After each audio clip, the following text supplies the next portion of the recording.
Bem-vindas ao primeiro episódio do programa Lindas, Leves e Cultas. Super prazer estar aqui compartilhando com vocês os meus aprendizados e decisões que tomei após a leitura deste livro incrível, O Jogo Interior do Tênis, de Timothy Gallwey. Ele é o primeiro livro que eu leio agora em 2020. De conteúdo, ele tem 147 folhas e eu comecei no dia 31 de dezembro e finalizei hoje, exatamente hoje, quando eu concluí o mapa mental desta obra incrível. O Timothy nasceu em 1938, isso, e ele foi, além de jogador, ele também foi treinador de um time de tênis. E com essa experiência, ele criou a metodologia, dentro da psicologia esportiva, o jogo interior, que é exatamente que embasou a elaboração deste livro. Bom, a eficiência dessa metodologia também foi comprovada em times de esqui, de golfe e de música. Músicos comprovaram a eficiência de tudo que ele previu aqui, de tudo que ele escreveu nessa obra que já eu vou comentar com vocês. Ele também foi o precursor em divulgar, em verbalizar a palavra coaching. Olha que interessante. E este livro também já é considerado um best-seller. Ele já está aí como vencedor nos rankings de venda há muitas semanas, enfim. Mas vamos lá.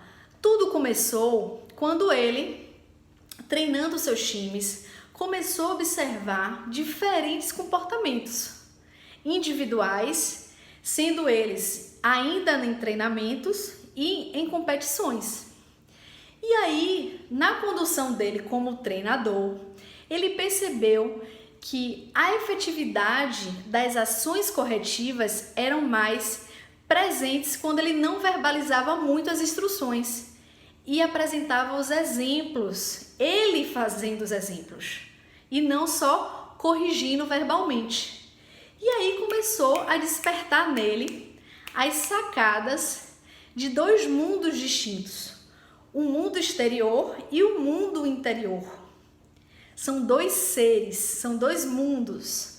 O mundo exterior tem os objetivos exteriores, tem os obstáculos exteriores, tem as adversidades exteriores. E o mundo interior, não diferente disso, também tem seu cenário próprio internamente, seus objetivos, seus obstáculos, seus desafios, enfim. Então, quando ele começou a observar toda essa situação, ele trouxe uma pergunta-chave. Eu preciso que o meu time comece a desenvolver alta performance, mas eu percebo também que o mundo interior de cada um começa a apresentar através das ações o quê? Nervosismo, não tinha confiança, insegurança, autodestrutivo, porque eles comunicavam coisas muito ruins a respeito do julgamento, o autojulgamento era muito severo. E aí ele começou a experienciar algumas situações que criaram essa metodologia. Bom, quais foram os aprendizados disso tudo? Todo mundo sabe que eu sou Master Coach formada pela FEBRACIS, né? A Federação Brasileira de Coaching Integral Sistêmico, que também tem uma metodologia própria, onde a gente une a razão e a emoção de forma integral e sistêmica. E ele traz muito claramente, e eu já de antemão sugiro que vocês leiam esse livro, não é só para esportista, certo? Ele traz os exemplos do esporte, o tênis, mas não é só, a mensagem não é só para os esportistas, que traz o grande aprendizado. Então eu trouxe isso aqui para exemplificar exatamente para vocês o que ele quis trazer de mensagem, o que foi para mim de importante. Bom, ele caracteriza que nesses dois mundos ele nomeou de ser um e ser dois. Qual foi a analogia que eu criei? O ser um é aquele ser cognitivo. Então ele é ambientado no hemisfério esquerdo do cérebro. É aquele lado mais lógico, é aquele focado em análise, responsável pelas memórias de fotos e nomes, além do processamento sequencial das informações. Ou seja, é aquele lado processual, procedimental. E o ser 2, que fica contemplado no hemisfério direito, isso é de forma didática, viu, gente? Para vocês entenderem, fazendo analogia com a parte de neurociência. É aquele lado onde é a caixinha das emoções, concebe informação não verbal, responsável pela imaginação, por produção dos sonhos. E aí, o grande X da questão foi exatamente essa frase para ele. Mas como ser confiante ou desenvolver uma atitude mental necessária para ser alguém com alta performance? E aí ele, na vivência, na experiência dele, ele percebeu que a intenção é exatamente o quê? Ter o equilíbrio entre ser 1 e ser 2. Criar um relacionamento harmonioso em que um respeite o 2 e vice-versa. E isso, na metodologia do coaching integral sistêmico, é o que a gente faz com expertise, com autoridade, porque exatamente a gente analisa o ser humano integralmente. A gente não trabalha só o cognitivo, o lado racional, de executar tarefas, de fazer plano, mas a gente também entende quem é ele na sua essência. Porque no final do livro, ele traz que nós somos bons na essência. Deus nos fez, ele não fala de Deus, mas aí eu já trago como uma percepção minha individual, já preparou você com todos os recursos necessários para sermos bons, para sermos magníficos, extraordinários. A gente tem tudo para ser bom, para dar certo. Só que a gente foi criado para dar errado. A nossa autocrítica, o nosso autojulgamento formatam crenças destrutivas, crenças limitantes. E o ser 1, que é o racional, cognitivo, que está ali o tempo inteiro freando, lapidando o ser 2, tentando guiar, conduzir só para a racionalidade, para a autoavaliação, autocrítica, autojulgamento, não permite que a essência trabalhe com fluidez. Existe um fato interessante, só para exemplificar, sobre a atuação do ser 2, que eu assisti na live de Paulo Vieira com Minotouro.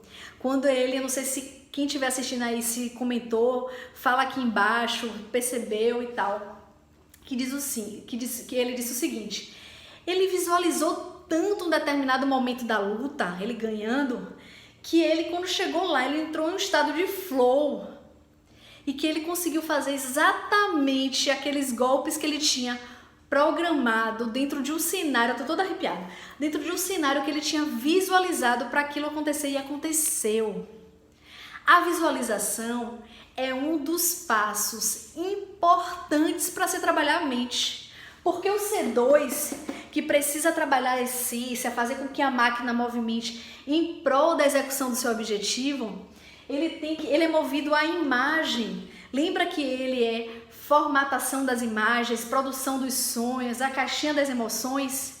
Pois é, a visualização da visão positiva de futuro, que eu, Master Coach Integral Sistêmico, trabalho, comento com vocês aqui. Para mim foi um super aprendizado, além de chancelar aquilo que eu tô atuando, trabalhando. Além da visualização, ele traz o autoconhecimento, a gestão emocional como um passo importante. Ele coloca assim, confiar no bom desempenho do ser 2 e aprender com seus sucessos e fracassos. O que significa isso? O autoconhecimento. Existe uma temática que a gente trabalha chamada foco temporal, onde a gente sabe distribuir certinho para aquela pessoa que deseja ter alta performance, é ficar com a atenção dela 10% no passado, 60% no presente e 30% no futuro, perfazendo 100% da nossa vida. Quem fica muito no passado tende a ficar muito deprimido, porque ressalta muito, potencializa muito os insucessos. Quem fica muito no futuro, fica muito ansioso e perde o tempo de se preparar para chegar lá. E ele traz isso com muita propriedade também. Olha que incrível! O terceiro ponto é observar de forma imparcial toda a condução das nossas atitudes. O que significa isso? Não julgar. A gente não pode se permitir ficar se autocriticando, autojulgando de forma destrutiva. Lembre-se que a gente nasceu com a essência boa. A gente aqui está aprendendo. E não tem que ficar qualificando entre bom e ruim. Porque quando esse ruim ressalta, se sobressai, o que acontece? Começa a formação da matriz de crença.